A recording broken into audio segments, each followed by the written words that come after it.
Hello, and welcome to the Mr. Robot Digital After Show, hosted by The Verge. Nilay Patel is out this week, so you're stuck with me, Russell Brandom. And as always, I'm joined by Megan Farouk-Manesh. Hey, congrats on your promotion. I mean, we'll see if I can keep it. And also, Laura Hudson's back this week. Yeah, no, thanks for having me back again. And we have some pretty good guests. I'm amazed we could get them. Jam-packed show. Yep, we have two great guests today. We have Grace Scummer, who plays our favorite FBI agent, Dom DiPiero. And we also have a returning favorite, Jamie Broadnax, who's the editor-in-chief of blackgirlnerds.com. She also started the popular Mr. Robot hashtag #datbot. Love Datbot. So, some ground rules. This is a co-venture between USA and The Verge. It's editorially independent, so we get to say whatever we want. We see the episodes a little bit early, but we haven't seen anything past this week, and we try to stay away from spoilers or fan theories. We want to be right there with you, the viewer. Speaking of hashtags. So if you want to get in touch with us, use #RobotAfterShow to tweet your reactions to us, or you can go to Reddit and post in the Mr. Robot subreddit. We're the first pin thread. Also this week, though, so next week is the finale, as you guys know. We're doing something a little bit special. Next week, we're actually going to have Price and White Rose on our show. So we want to see some good fan art of Michael Christopher and BD Wong in character. You can do them separately. You can do them together. Either way, send us your submissions. We're going to pick the best 5. We're going to judge them, me, you, Nilay, assuming he's back. And then we're going to get some input from our future guests. So yeah, we're going to send you guys swag if you win. Make sure you tweet your art with #RobotAfterShow. More contest info is on the website, but we're going to show off the winners. We have tote bags. We got a little. Don't forget the coolest thing. Yeah, there's. the notebook. Yes, Elliot's notebook. Elliot's Very diary, into that. Jail. Very a lot of intense, stuff. Yeah. Next week we will reveal the winners, so make sure to send us your stuff before then. Cool. All right, let's turn to the episode. So the episode this week opened with a flashback where we sort of get the origin story of how Allsafe paired up with Evil Corp. I don't know if you guys felt this way. I kind of always wondered how that happened. I didn't think it was weird, but now looking back, it is like very strange. They were this tiny company. They were in charge They're of so much. small and scrappy. Okay. Small and scrappy, but, running cybersecurity for the largest conglomerate in the world. A little questionable. And you see the men in the car as they're leaving being like, well, that was a joke. There's absolutely no way we're going to do that. But they do. And I think it's sort of implied that it's because of Angela, that is why Evil Corp went to Allsafe to begin with. And I think a lot of it has to do with whatever weird relationship has always been going on with Angela and with Price. Yeah, there's a lot of questions. Like, what does he see in her? What does he want from her? Like, what's the calculation that he's doing? Well, it's weird because last season it seems like maybe there was like some romance seduction stuff. There's that scene where she goes to meet him in the restaurant. She's real dressed up.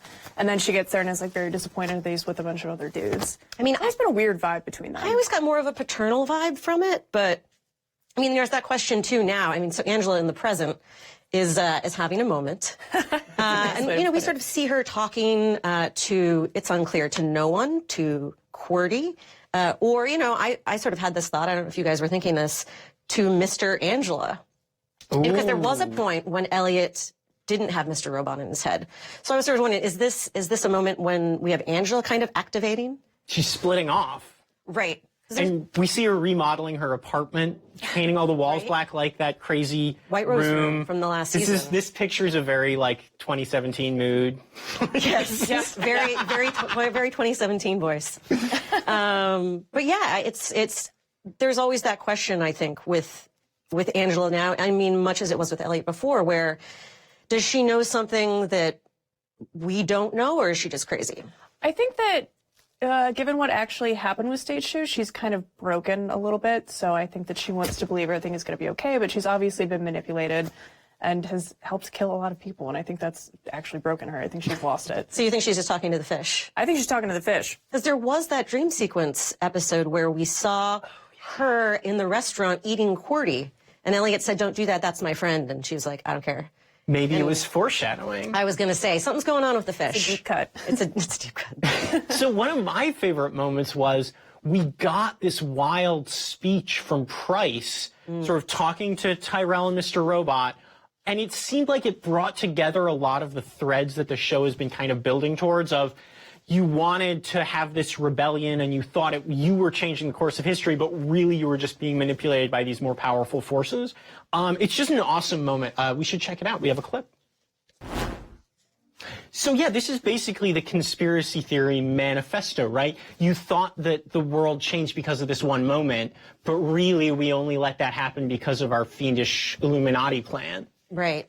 And I mean, I think it's also an interesting shift in the way that we think about the antagonists in the show. You know, from the very beginning, it was, we're going to take down Evil Corp. You know, it was the giant faceless corporation. And I think here we're sort of seeing a shift which makes sense thematically and narratively, away from just going after the corporation and focusing more on these individual villains, the 1% of the 1%, the individual men who are actually behind the corporation. Or women in White Rose's case, yeah. Or women. But yeah, I think we sort of see, like, at first it's like corporations are behind everything, and now it's who's behind the corporation. And from a storytelling perspective, it's kind of easier, right? Because there's a person you can point at. Yeah. It's a little bit harder to point at a business. I want a meeting with White Rose. Right. Speaking of White Rose, though, it's been really interesting to see Grant, her right-hand man kind of step up. Yeah. I was going to say her what? Boyfriend, it's romantic, but also business. Yeah, he's become a major player in the last couple episodes in a way that we haven't really seen before. And it's been kind of cool to watch him tell White Rose, like, hey, I think you're fucking this up, and here's how, and here, let me help you. I mean, he's finally getting traction, because I feel like there were so many times there's been this sort of maybe not even low-key jealousy of Elliot, and the attention that White Rose pays to him, the power that she gives to him. And so I almost felt like the kiss was a sort of endorsement, where after sort of getting pushed aside for so long, she finally tells him, do what you think you need to do with Elliot. And I think it's interesting to see that happening so late in the season. I mean, to be honest, I kind of didn't know his name for a while. Same. But now we know it. Are we going with Grant Rose? Do we feel like that's the... It's better than Gross. It's a beautiful Anything would be romance, better really. than Rose. So we had that pairing. The other big hookup story this week is a couple that I think we've been anticipating for a while, which is Dom and Darlene. Domlene, yeah. So we're going to talk about it a little bit with Grace Gummer. So we're going to play a clip and get her out here. So in this scene, Darlene is trying to get into Sentinel. And she has decided to work Dom to achieve this goal, sort of hack her socially and romantically. Cruelest hack. It's the cruelest hack of all. Ugh. Ugh. All right, let's take a look. Spent so many nights at that bar. Welcome, Grace. Welcome, yeah. Thank you. So glad to have you. Obviously, this is a big episode for Dom. Yep. And she's always kind of been an awkward and maybe a little bit of a lonely character. But we haven't really seen much of her personal life before. We sort of start to get glimpses of it here. Yeah. I mean, for you, do you have a sense in your head of what you think her personal life is like? Well, it's funny. Sam always described her as lonely in the least pathetic kind of way. That's very Sam. I see her as a very sort of normal within the world of Mr. Robot, grounded ball of light. I don't know. I think that she's also very good at reading other people and sort of intrinsically knows what's going on around her, but when it comes to herself and her own needs and wants and desires, she either shuts it down or she's afraid of it, and she sort of hasn't. I don't know if she's fully discovered all sides of herself, which is, I think, a pretty human thing that we all go through. Well, and we do. I mean, there is sort of this theme of duality with a lot of the characters. And I feel like this episode we get to see sort of two different sides of Dom, where there's, the very focused, calculating FBI agent, and then we get to the bar with her, and, she's got tattoos, she's chilling, she's drinking. How do you sort of see those two sides of Dom and how they interact? Yeah, well, I think this season, especially, the whole theme is this sort of this exterior sort of seemingly civilized society, as a result of 5/9, and then on the inside, there's this sort of interior chaos inside of everyone and all the characters. And the show is so about characters more than it is theories and plot. I just feel like it's more of a of a character study, really. And so I feel like that applies to Dom. You know, on the outside, she's very professional, and she's really good at her job, and she is obsessed with 5'9", and it has changed her life. And she's you know, kind of dorky and earnest, and Yeah. you don't really know what you're gonna get, like with all these characters. But in the inside, there's an unknown chaos, if that makes any sense, that she hasn't, I think that she really shuts down. It's like she uses her, you know, her FBI badge as her F Society mask. Ooh, I like that. Interesting.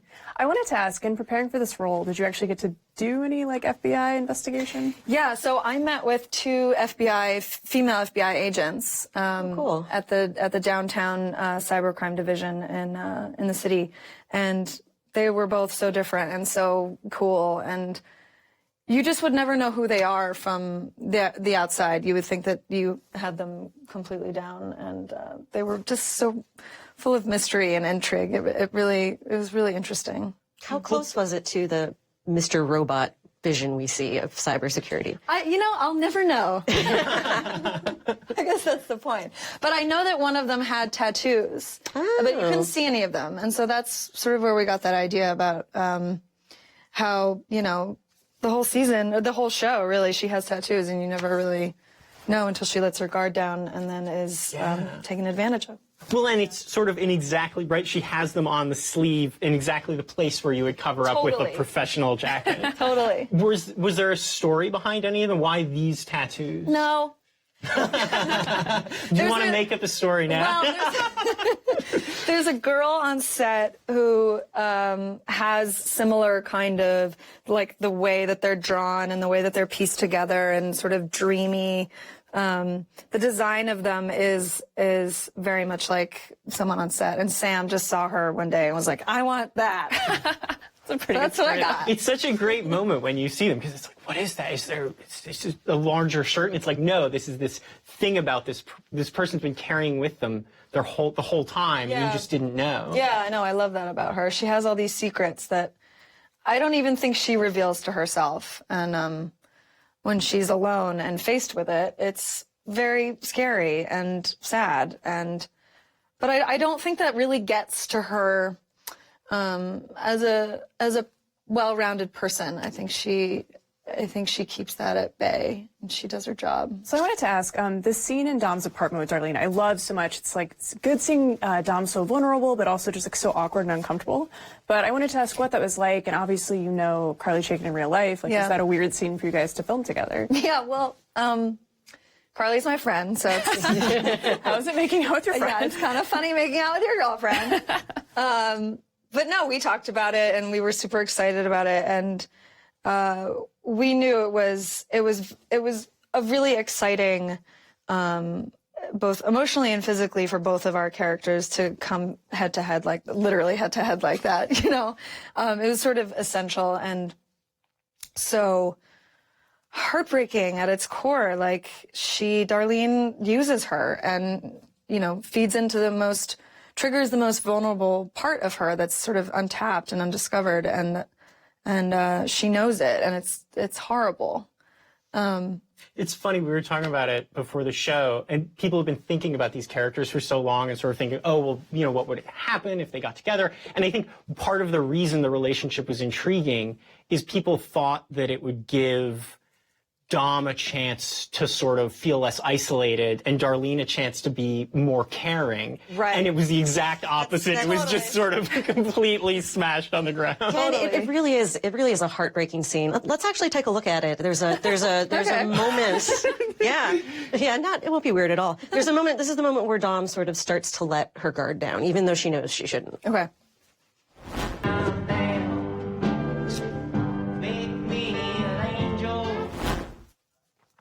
So watching this, you know, you talked before about how, you know, she reads people. She's a very intuitive person.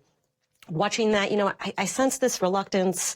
You know, part of me was thinking, does she know something's up? What do you think was going on in Dom's mind during that scene?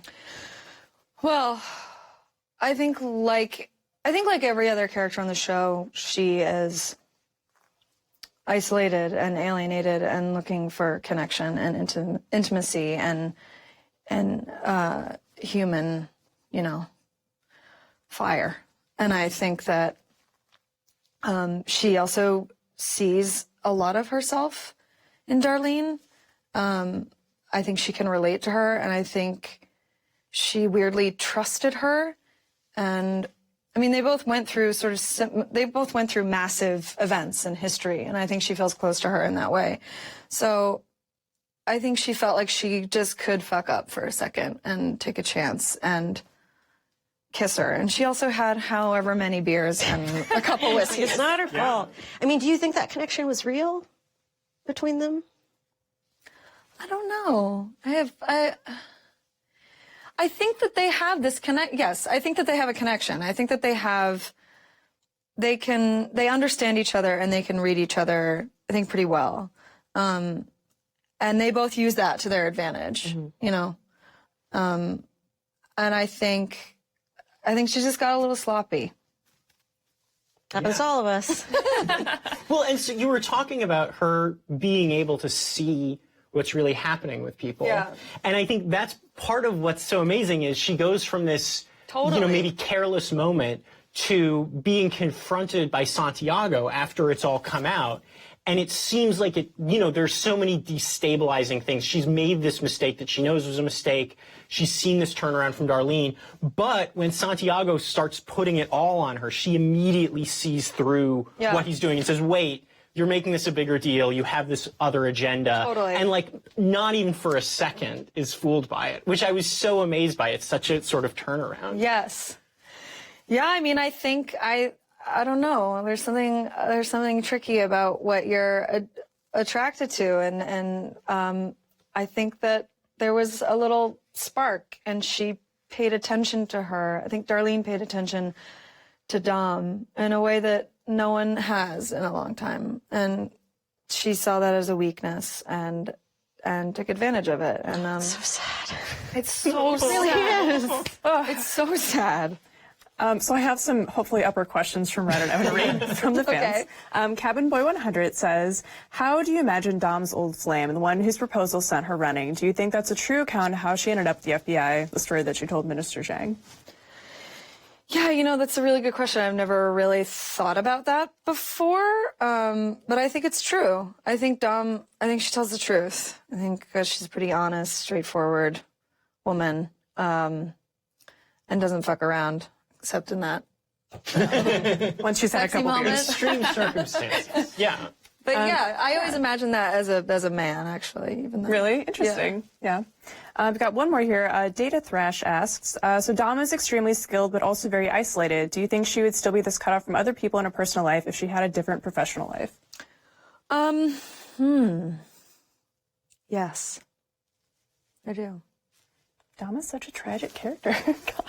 Well, there's so many sides to her. There's still things that I think me and Sam and the character itself have yet to fully explore. So we could talk to you all night, but we have one more question for Okay. you. So, whose side are you on?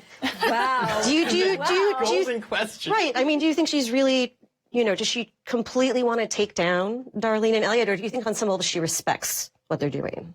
I think she definitely respects what they're doing. I think she's really, she's sort of overwhelmed and engrossed in the case and in the search and in the whole, the whole case of 5'9" and obsessed with it, that she has sort of lost track, I guess, of what side she's on. Also, the show exists in this very gray area. It's not black and white, and I think that's what makes everyone so interesting. And I think, making Dom as F Society's, contemporary, she's the same age as them. I think she sees the beauty in what they've done, whether she agrees with it or not. I think that she respects the whole thing. Maybe not what they're trying to accomplish, but Well, it got away from them, right? Yeah, that's that's in some ways what we've seen all season. right. Are you excited for the finale next I'm week? so excited. I cannot wait to see it. I'm dying. I've been waiting for so long. seems very promising. Right. I mean, and so have we. So It's a really good one. Well, thank you so much for being on the show. This was amazing. yeah, this was lovely. wonderful. Thank you so much for coming by. Okay, before you go, though, Yeah. I have one thing to ask you. So Russell, just about every week, does a special segment called the Hack Report. We would love for you to introduce it and just say it's time for the Hack Report. Everyone's time for the Hack Report. Sound. Oh, I love the sound. Well, thank you again. Thank you so much. This was amazing. All right. Good While thing. we Yeah, absolutely. while we say goodbye to Grace, we've got a clip talking about hacking into Sentinel to undo 5.9 and the initial hack and sort of how all of that works. Let's take a look. Thank you again to Grace Gummer, our favorite Fed. That was amazing. Yeah, she was lovely. That's I know. great. Dom is like low-key my favorite character, though. She's the moral compass of the show, so. There you go. Yeah. Well, so